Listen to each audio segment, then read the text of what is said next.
कधीही केली जाणार आहे का महिलांना पैसे? नाही, खरं तर अशा पद्धतीच्या चुकीच्या पद्धतीनं बातम्या काही वर्तमानपत्रामध्ये आलेल्या आहेत. माझ्याही नावाचं त्याच्यामध्ये कोट करण्यात आलेलं आहे. मी खरं तर सकाळी वाचल्यानंतर मलाही आश्चर्य झालं, कारण जी इंटरव्ह्यू मी कधी दिलीच नाही आणि जो संवाद कधी अशा पद्धतीनं औपचारिक झालाच नाही, त्याच्यामध्ये अशा पद्धतीनं एका वर्तमानपत्राने ती चुकीची बातमी दिलेली आहे.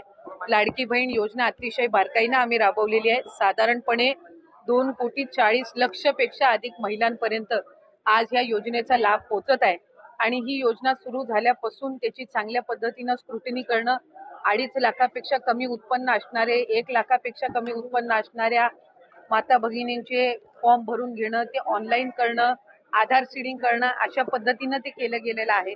त्याच्यामुळे कुठेही स्क्रुटिनी ही 2.5 कोटी महिलांची किंवा लाभार्थ्यांची होणं हे शक्यही नाहीये आणि ते करणंही नाहीये, कारण आज त्या महिला 5 महिन्यापासून लाभ घेत आहेत. एक आणि दुसरी गोष्ट म्हणजे कोणाची जर तक्रार त्या संदर्भामध्ये पुढं मागं कधीही, म्हणजे आज मी आमदार म्हणून आपल्या सर्वांसोबत संवाद साधत आहे, मंत्री म्हणून मी त्या विभागाचं काम केलेलं आहे, पुढं मागं कधीही त्या संदर्भातली कुठली स्पेसिफिक तक्रार जर आली तर त्या संदर्भातला जो काही तेवढ्या पुरतची स्क्रुटिनी करण्याचा, म्हणजे उदाहरणार्थ एखाद्या XYZ जिल्ह्यातल्या 100 लाभार्थ्यांबद्दल जर तक्रार झाली तर त्या 100 लाभार्थ्यांपुरतची चौकशी करायची किंवा नाही हा सुद्धा, किंवा स्क्रुटिनी करायची किंवा नाही हा सुद्धा निर्णय हा शासन जर तशा पद्धतीचं कधी काही घडलं किंवा आलं तर त्या संदर्भामध्ये घेण्यात येईल.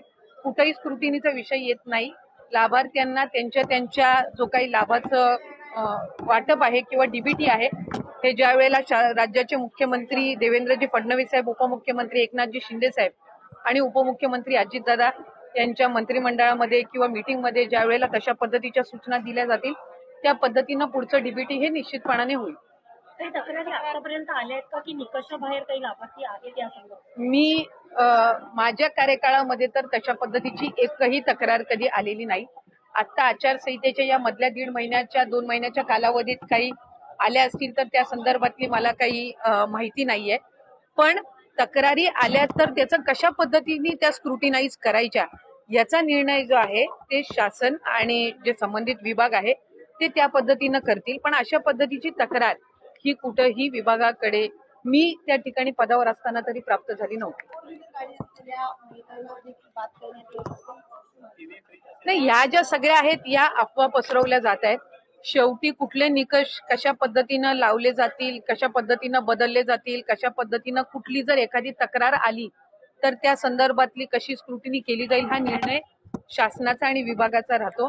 त्याच्यामुळे अद्याप तरी त्या संदर्भामध्ये कुठेही चर्चा नाही, अद्याप त्या संदर्भामध्ये कुठेही चौकशी किंवा कुठेही त्या संदर्भातली कारवाईचा विषय झालेला आहे.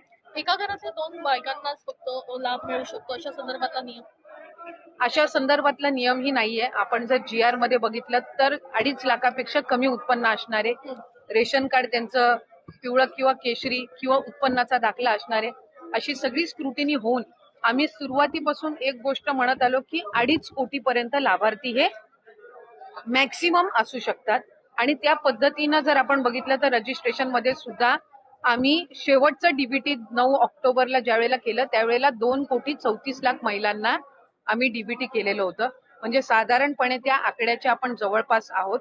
त्यामुळे त्या पद्धतीनं आपण हे केलेलं आहे. मला वाटतं मुख्यमंत्री मोदयांनी ज्या वेळेला शपथ घेतली त्या दिवशी सुद्धा पत्रकारांसोबत संवाद साधताना काही वर्तमानपत्र आणि पत्रकारांनी त्या संदर्भातली त्यांना विचारणा करण्यात आली त्यावेळेला त्यांनी हेच सांगितलं की जे बजेट सेशन होईल, पुढचं बजेट सेशन होईल त्यामध्ये जे 2100चा लाभ हा महिलांना आम्ही आमच्या मॅनिफेस्टोमध्ये कबूल केलेला आहे त्या संदर्भातली जी काही योग्य ती घोषणा आहे ती केली जाईल. आता 1500चा लाभ आहे आणि जे लाभार्थी आहेत जे व्हेरीफाईड झालेले आहेत ज्यांना गेल्या महिन्यांपासून लाभ मिळत आहे त्या पद्धतीनं त्यांना मिळत आहे. एकूणच या योजनेसंदर्भात विरोधक आता पुन्हा एकदा आक्रमक होताना बघायला मिळतात, टीका टिप्पणी करताना बघतायत की आता निवडणुका झाल्यात, आता या संदर्भात अनेक खरं तर नियम जे आहेत ते लागू करण्यात येतील अशा संदर्भातले आरोपही होतात. एक तर विरोधकांनी सुरुवातीपासूनच या योजनेवर टीका केली. ज्या वेळेला 28 जून रोजी ही योजना जाहीर झाली त्यावेळेला सुद्धा त्याच्यावर टीका करण्यात आली. स्वतः त्या योजनेवर टीका केली की 1500 दिल्यावर मग राज्याचं काय होणार, राज्य खपाट्याला जाईल, आर्थिक व्यवस्था बिघडेल. आणि त्यांच्या मॅनिफेस्टोमध्ये निवडणुकीला ते 3,000 महिलांना देणार दर महिन्याला, अशा पद्धतीची खोटी घोषणा करण्यात आली. महिलांनी, लाडक्या बहिणींनी 3 लाडक्या भावांना साथ दिली आणि जे त्यांच्यासाठी योग्य पद्धतीचे निर्णय किंवा लोकउपयोगी योजना राबवलेल्या आहेत त्यांच्या पाठीशी ते उभे राहिल्या. त्यामुळे आता विरोधक काय बोलतात याला फारसं काही महत्व राहिलेलं नाही, आमच्यामध्येही राहिलेलं नाही आणि लाडक्या बहिणींमध्येही राहिलेलं नाही.